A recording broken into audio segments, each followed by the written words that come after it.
So you want to own a private army, or at least you want to understand what actually happens the day after you sign your first contract to put armed men on a plane and bill a government for it. Here's the part almost nobody tells you before they hand over the check. The most profitable private military company in modern history barely fought. Out of tens of thousands of missions, one famous American contractor ran in Iraq. A tiny fraction ever involved anyone pulling a trigger. So what exactly is a government paying for when it hands a private company $1 billion and the men rarely fire a shot? What is this industry actually selling? Why do buyers pay several times what it would cost to do the same job with a national army? And why does almost everyone who builds one of these companies eventually end up either in a courtroom or on a plane that falls out of the sky under mysterious circumstances? Let's start with the price list, because just like every other business we've broken down, this one has tiers, and the tier you choose determines everything about the business you're actually running. At the bottom sits the executive protection and static security firm, the kind of outfit that guards embassies, oil executives, and shipping vessels off the coast of Somalia. You can start one of these with a few $1,000,000, a handful of ex-military hires, and a stack of insurance paperwork. It won't make headlines, but it also won't get you dragged in front of a Senate committee. The middle tier is the Armed Logistics and Convoy Protection Company, the Blackwater-style operation that escorts diplomats and moves cargo through active war zones. Building one of these to any meaningful scale, meaning hundreds of vetted operators, aircraft, armored vehicles, and a command structure that can actually deploy on short notice, runs into the hundreds of millions once you account for training pipelines and equipment. And then there's the top tier, the one most people don't even think of as a business because it looks more like a shadow branch of a government. This is the Wagner model, a force large enough to take and hold territory, embedded so deeply with a state that the line between contractor and army disappears entirely. Nobody sells you a franchise for this tier. You build it by getting close enough to power that the distinction between private and state stops mattering. Now, how do you actually get into this business? Because unlike opening a restaurant, you can't just apply for a permit at City Hall. In the United States, any company that wants to provide armed services abroad has to register under a regime of arms export and services controls, which means background checks, State Department oversight, and a legal team whose entire job is making sure your contracts don't accidentally violate an international arms embargo. That paperwork alone can take a small fortune and over a year before you're allowed to deploy a single person. This is why almost every major American private military company was founded by someone who had already spent 2 decades inside the system, a former SEAL, a former general, someone who already had the security clearances and the relationships in the Pentagon procurement office to get a contract read in the first place. If you don't have that pedigree, your fastest route in isn't founding a company from scratch, it's buying a stake in an existing one, or subcontracting under a firm that already holds the licenses, the same way smaller players buy into an existing casino license instead of applying for one themselves. Outside the American regulatory system, the entry point looks completely different. In Russia, you don't need a license from a ministry, you need a relationship with the Kremlin, and that relationship is the actual product being sold, not the paperwork. So let's get into how the money actually works, because the official revenue model is not what most people assume. A private military contractor is typically billed out at what's called a day rate, and depending on the country, the risk level, and the skill required, that rate can run anywhere from a few $100s to well over $1,000 per contractor per day. But here's the trick. The man on the ground only sees a small slice of that number.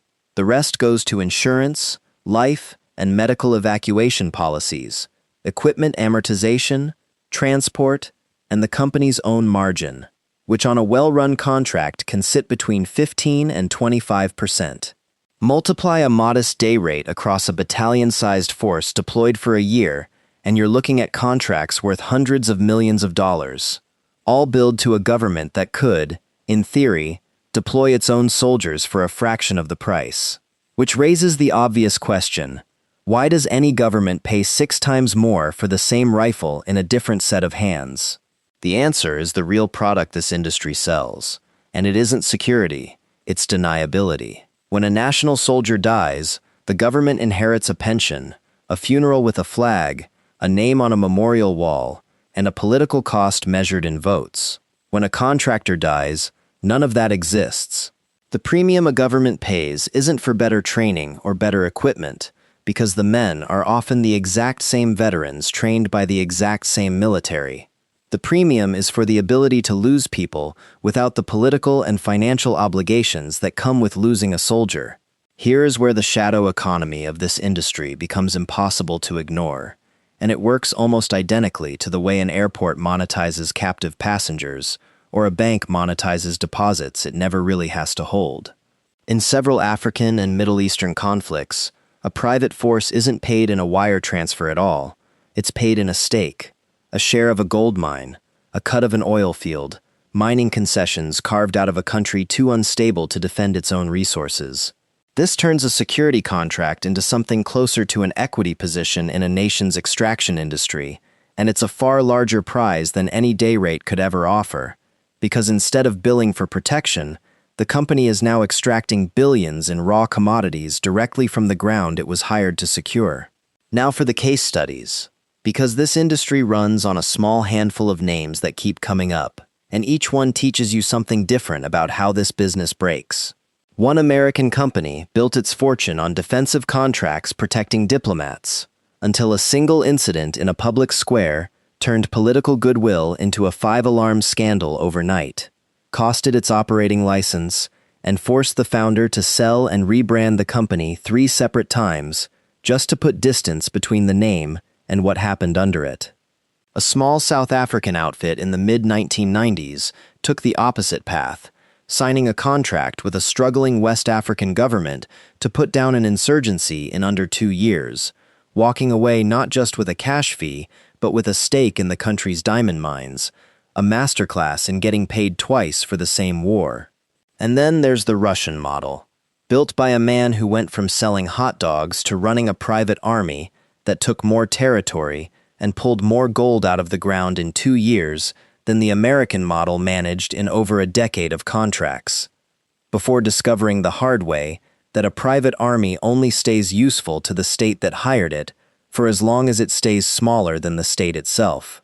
Which brings us to the 2 structural weaknesses that no contract, no insurance policy, and no amount of political connection can fully protect you from. The first threat is always internal. Vet 1,000 men perfectly, and all it takes is one bad day, one contractor who cannot stop firing, to destroy years of reputation and hundreds of millions in goodwill in 20 minutes. The second threat is growth itself.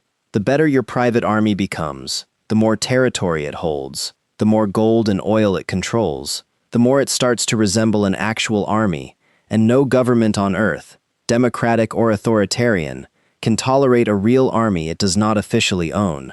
That is the ceiling built into this entire business model, and it's the reason the most successful private military founders in history eventually collide with the very governments that made them rich. Now let's talk about what this actually costs to run day to day, because just like a casino or an oil rig, the bill doesn't stop when the shooting does. Insurance for high-risk deployments alone can eat up a significant share of gross revenue. War risk policies get more expensive every time a neighboring conflict flares up, and evacuation and medical coverage for every single contractor in a hostile country is mandatory before you're even allowed to deploy. Add in aircraft leases, armored vehicle maintenance, secure communications, and a legal department that exists purely to keep you out of an international court, and you start to understand why so many of these companies operate on margins that look thin compared to the size of the contracts they sign. Time to pull it all together and answer the actual question: how much money do you make if you do this right? Scenario 1. A mid-sized protective services contractor with a few hundred vetted operators running static and convoy security contracts.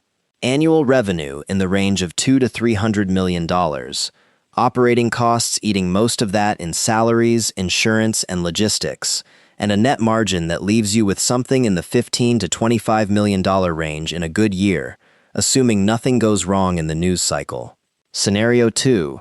A large-scale operation embedded with a government and paid partly in resource concessions rather than cash, where a single mining or oil stake can be worth more in a year than a decade of standard security contracts, but where the downside is total. Lose the relationship with the regime that granted you that stake, and the entire business evaporates overnight. No severance, no buyout, nothing. The math in this industry is simple and brutal at the same time. Governments will always pay a premium to make war look like it isn't happening, and someone will always be willing to sell them exactly that.